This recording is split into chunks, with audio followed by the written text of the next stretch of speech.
really disappointing lah bagi aku. Dia just nak tunjukkan watak The Bright tu dengan agenda feminism dia. The Bright!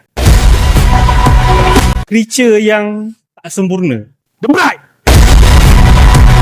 Creature yang macam tak menakutkan. The Bright! Tak menggerunkan dan tak ada function pun in the end. The Bright! Sangat-sangat disjointed dan juga convoluted. The Bright! Untuk Maggie Gyllenhaal, pick a lane lah girl. Pick a lane. Kau nak buat cerita ni eksperimental, buat eksperimental.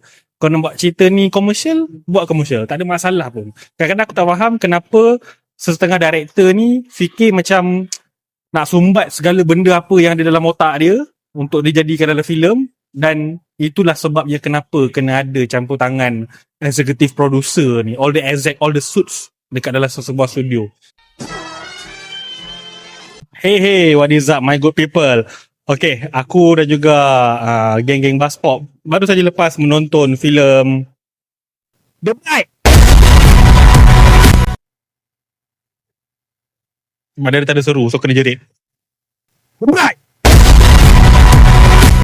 But bukan The Bride of Frankenstein, hanya The Bright. The Bride of Frankenstein. No, just the bride.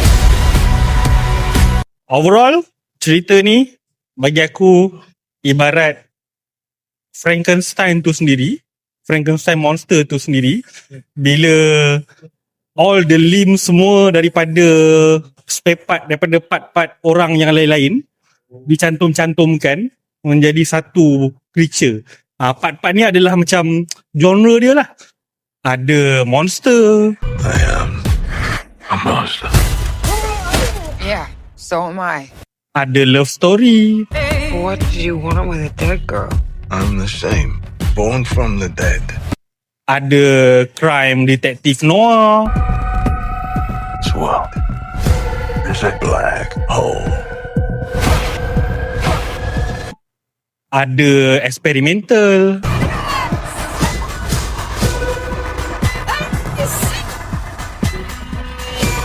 Ada surrealism. I don't any of this. Ada tiba-tiba macam appreciation of movie art. Don't hurt me, please. I'm sorry. What are you sorry for? Did you do something wrong? Something you thought you might get away with? Dia cantum. Jadilah the creature of The Bright. Can anybody help me? Please. I didn't want this. I didn't want any of this. Please. Help.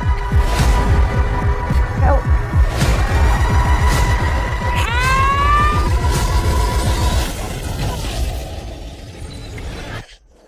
Tapi dia jadi creature yang tak sempurna. Creature yang macam tak menakutkan, tak menggerunkan dan tak ada function pun in the end. So bagi aku, untuk Maggie Gyllenhaal, pick a lane lah girl. Pick a lane. Kau nak buat cerita ni eksperimental, buat eksperimental. Kau nak buat cerita ni komersial, buat komersial. Tak ada masalah pun. Kadang-kadang aku tak faham kenapa setengah director ni fikir macam nak sumbat segala benda apa yang ada dalam otak dia untuk dijadikan dalam filem, dan itulah sebabnya kenapa kena ada campur tangan executive producer ni, all the exec, all the suits dekat dalam sebuah studio.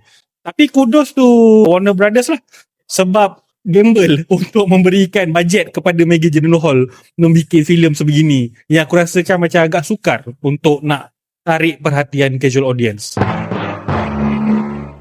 Aku start dengan benda positif dululah dalam filem ni. Bukannya semua negatif dalam cerita ni, ada yang positif. Obviously, kalau daripada sudut pandangan seorang casual audience, siapa-siapa yang macam bila tengok poster ataupun trailer cerita ni akan tertarik pada satu benda, iaitu pelakon dia. Siapa-siapa kalau nampak Christian Bale mesti akan rasa, uish, Christian Bale, mestilah kena tengok. Dan yes, Christian Bale, even Jessie Buckley, dua-dua ni dah bagi performance yang all out. Kau bagilah diorang cerita apa, watak apa pun, diorang bagi performance all out. What do you want with a dead girl? I'm the same. Born from the dead. Yeah, so am I. termasuklah dalam filem ni juga. Really entertaining tengok dia orang berlakon, really entertaining tengok Christian Bale boleh jadi watak Frankenstein monster dalam ni. Really entertaining tengok Jessie Buckley yang sebelum ni aku tonton dalam Hamnet. Aku boleh nampak Jessie Buckley ni memang mempunyai future as an actress yang cerah lah. Tetapi sayangnya bakat-bakat yang sangat-sangat bagus ni disia-siakan dalam filem sebegini, yang mana macam dari satu ayat aku tadi tu, dia mempunyai campuran genre-genre yang pelbagai, plot-plot yang pelbagai, tapi sangat-sangat disjointed dan juga convoluted. Pick a lane, tu kata pilih satu genre. Kalau kau tak boleh buat semua, kalau kau tak boleh nak combine, kau pilih satu je. Pilih satu, fokus pada genre tu. Semua orang boleh buat banyak-banyak genre dalam satu filem. Tak semua orang boleh jadi pengarah yang betul-betul berbakat. Macam Maggie Gyllenhaal, kita tahu dia seorang aktor. Mungkin ini adalah satu eksperimen dia. Ini adalah satu orang kata air tangan dia. So dia nak tunjukkan kebolehan dia. Tetapi sayangnya benda yang dia nampak macam nak buat keadaan eksperimental tu, suddenly tiba-tiba dia nak masukkan juga unsur-unsur komersial dekat dalam filem. Dan in the end, cerita, basic, plot semua tu jadi kelang-kabut. Jadi convoluted. Tu yang buat aku rasa macam sia-sia lah bila kau menggunakan pelakon-pelakon yang hebat dekat dalam filem ini. Yang kedua, aku rasakan sangat-sangat macam buat aku rasa tak senang hati ataupun rasa macam tak seronok bila menonton filem ini adalah kau punya jalan cerita tu. Jalan cerita tu, kalau daripada sudut eksperimental dalam cerita ni, dia just nak tunjukkan watak The Bride tu dengan agenda feminism dia. The dead have got something to say. And I'm saying it. Okay, tak apa. Aku tak ada masalah. Banyak je filem-filem ada woman empowerment yang aku suka kan. Tapi dalam cerita ni dia terlalu try hard sangat. Sampaikan agenda yang dia nak sampaikan tu, dia tahu macam tak boleh lah kita nak masuk ke agenda saja.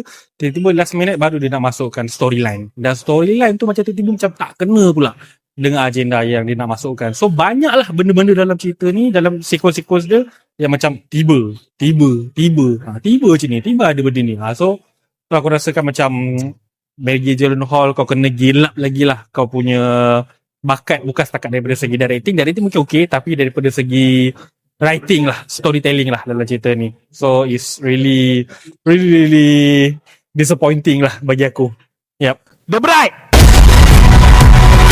Rating aku untuk filem ini aku boleh bagi 5.5/10 bintang. Alright. Sekiranya anda enjoy menonton video ini, jangan lupa untuk like, share dan subscribe kepada Buzzpop TV untuk lebih banyak video-video yang berkaitan dengan pop culture daripada komik, TV, filem, mainan dan juga banyak lagi. Majulah fandom untuk negara.